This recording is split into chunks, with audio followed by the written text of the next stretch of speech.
¿Cuál es el objetivo de la reforma laboral que tuvo la media sanción en el Senado y va camino a ser debatido en estos días en diputados? Después algunos detalles sobre la reforma, lo que implica para los trabajadores, lo va a desarrollar Matías McLaughlin. Por eso planteo cuál es el objetivo, porque no tiene el objetivo de ordenar el mercado de trabajo, ni tampoco de crear empleo. Porque eso está demostrado, hay evidencia empírica local, internacional, pero muchísima de la Organización Internacional del Trabajo, de la Confederación Sindical Internacional, que sería como la CGT mundial, que muestra que este tipo de reforma no crea empleo. Más allá del verso que una y otra vez con una estrategia de engaño y de confusión deliberada, te pueden decir analistas, no crea empleo ni hace a un mejor mercado de trabajo. Entonces, para la Argentina, específicamente, el objetivo de esta reforma laboral tiene la aspiración de rediseñar, y estuvo planteado por voceros del mileísmo y por el propio Milei, rediseñar en forma irreversible el funcionamiento económico, social y laboral del país. Este es el objetivo político, el objetivo central. Y entonces, ¿de qué forma? ¿De qué forma interviene arrasando derechos históricos de los trabajadores? Y lo hace sobre 4 pilares políticos. Una, que esto está claro, disciplinar a los trabajadores. Sí. Disciplinar a los trabajadores que hoy tienen trabajo, y disciplinar a los trabajadores que hoy no tienen trabajo y aspiran a tenerlo.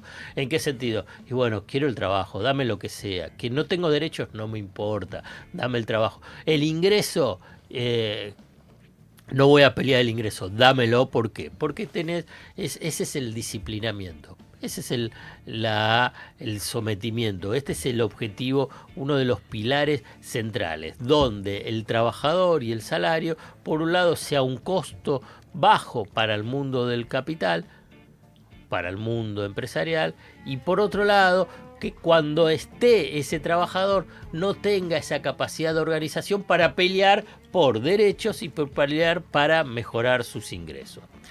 El otro objetivo central es desarmar el poder sindical. Desarmar el poder sindical más allá de algunos dirigentes sindicales que no hacen honor a ser dirigentes sindicales de defensa de los trabajadores. Gran parte de delegados y dirigentes sindicales sí lo hacen y pelean por los derechos de los trabajadores y por mejorar el ingreso de los trabajadores y por consiguiente de mejorar las condiciones de vida de esas familias trabajadores. Y desarmar el poder sindical significa precisamente estar en línea con el disciplinamiento y de sostener tasas de rentabilidades más elevadas para el mundo del capital. Y por eso hay que desarmar un poder que se ha construido desde... si uno tiene que ver la historia del sindicalismo en Argentina, no nace con el peronismo, estuvo las organizaciones anarquistas, socialistas, comunistas, y después adquieren mayor dimensión, obviamente, con el peronismo. Y eso siempre ha sido un factor de poder que ha diferenciado a la Argentina con el resto de América Latina. La capacidad de movilización, la capacidad de influencia, la capacidad de intervención política por parte de los sindicatos y de los sindicalistas en defensa de los intereses de los trabajadores. Y cuando hablamos de los intereses de los trabajadores, cualquiera que ha tenido, ya hoy podemos decir, la fortuna de estar sindicalizado, no es solamente esa defensa del trabajo y de las condiciones. Hay toda una organización social alrededor del sindicato, donde tiene la cobertura social, la cobertura vinculada al ocio, a partir de las que son los clubes, las quintas, la de el descanso, ocio y descanso vacacional, cuando tienen sus hoteles y sus sus lugares de veraneo de los sindicatos. Sin ir más lejos, ahora que están por arrancar las clases, los sindicatos, en el caso mío que estoy en Cipreva, a los que tienen hijos le está llegando los kits escolares, que es una mochila con un montón de útiles, pero que sirven un montón, más en este contexto en donde no te alcanza la guita. Los de la escolaridad, que no sé en ahora, pero hace muchos años también daban los guardapolvos. Cuando son los recién nacidos, claro, les dan el kit inicial para los recién nacidos. Exacto. Bueno, también tienen los servicios de sepelio. Sí. Entonces, hay una suerte de protección generalizada al hogar del trabajador. Bueno, esto es lo que se busca destruir con la reforma laboral. Después también consolidar la fragmentación en el mundo del trabajo, esa fragmentación en el mundo del trabajo que además tiene su propia dinámica. La dinámica del mundo del trabajo no es la de la década del 50, no es la década del 70, ni la década del 90, ni la del comienzo de este siglo. Va mutando, va cambiando, incluso hay algunos estudios, algunos apocalípticos, otros no tanto respecto al futuro del mundo del trabajo con la robótica y la inteligencia artificial, o sea que se necesita intervenir sobre y estudiar y adaptarse la legislación también a ese nuevo mundo del trabajo, pero el objetivo de esta reforma laboral no apunta a ese inmenso desafío, más aún cuando se dice, che, los trabajadores de plataformas, ¿qué son? No, son emprendedores, no son trabajadores. Sí. Entonces no estás interviniendo, estás yendo para atrás, o sea, fragmentando precisamente al mundo del trabajo, diciendo, no, vos no sos trabajador. La fragmentación es fomentar la informalidad, la precarización, bueno, todo eso en función también al primer punto, que es el disciplinamiento de los trabajadores para que los salarios sean un costo laboral bajo y mejorar la tasa de rentabilidad. Y el cuarto punto está vinculado con esto, recomponer esa tasa de rentabilidad empresarial con una gigantesca transferencia de ingresos desde el trabajo hacia el capital. Uno de los puntos centrales además de deprimir los salarios, de generar condiciones para la depresión del salario, es que el mundo empresarial ya no va a tener el costo de las indemnizaciones. Claro. Entonces, ahí recompone parte de esa tasa de rentabilidad. ¿Por qué? Porque se le saca la plata de los jubilados o del financiamiento de los jubilados, o sea, del ANSES, a partir de las contribuciones patronales, para armar un fondo especulativo, para que ese fondo especulativo manejado por los bancos y que va a ser invertido en títulos públicos para financiar los desequilibrios de las cuentas públicas, paguen las indemnizaciones. Claro. Los jubilados pagando las indemnizaciones, cosa que es uno de los grandes e inmensos absurdos de esta reforma.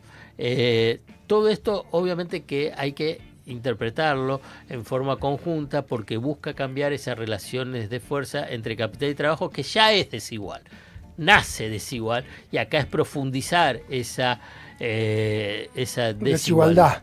¿Sabés qué? Es increíble, te quería, en base a lo que decías, porque uno de la derecha espera que venga a destruir la clase media, los laburantes, todo. Ahora, qué terrible una parte de los sindicalistas que se vendieron y no hicieron un paro, no hicieron nada a tiempo, como ellos fueron los que más contribuyeron a destruir los sindicatos, los mismos sindicalistas también, desde el momento que miraron para otro lado y se hicieron una parte nomás. Y una más, en base a lo que decías, ¿cómo le gusta a la derecha poner títulos románticos? ¿Viste? Vos sos un emprendedor. Sí. Vos no vivís en un barrio, vos vivís en la ciudad 31. No es el barrio 31, es la Villa 31, pero ¿por qué es Villa? Sin despreciar, porque no tiene cloaca, porque está totalmente precarizado todo ahí adentro.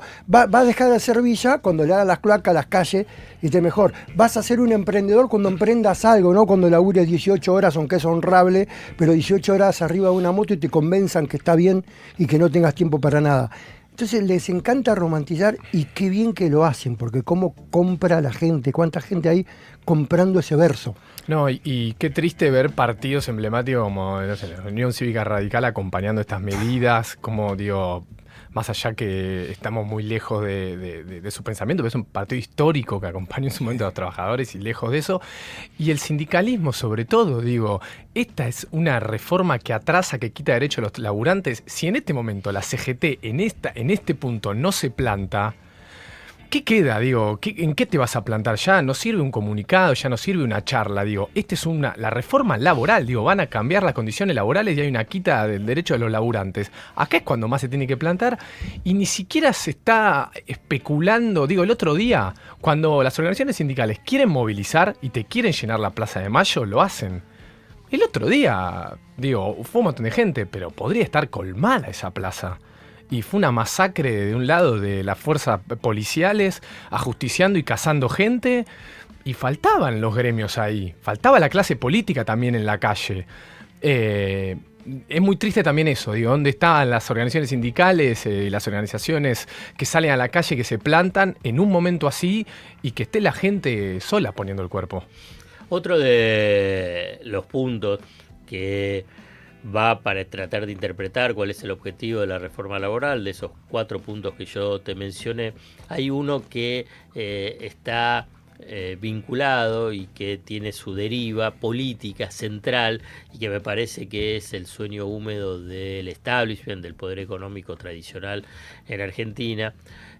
Como se sabe, la mayoría de los sindicatos y de sus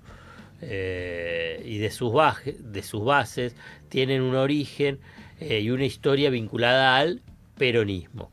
Entonces su desarticulación de ese punto que yo te mencionaba, de debilitar la organización sindical de los trabajadores, su desarticulación también sería una forma de neutralizar hasta dispersar al peronismo como opción política. Y cuando hablo del peronismo, hablo del peronismo que defiende intereses populares, no parte del peronismo que vota, por ejemplo, esta reforma laboral o que acompaña esta política violenta de ajuste regresivo de Milei. Estoy hablando de la esencia de esta fuerza política. Entonces, desarticular al sindicalismo y por consiguiente en este proceso de desindustrialización y avanzando sobre la destrucción de los trabajadores industriales, también desarticula la opción política del peronismo o debilita esa opción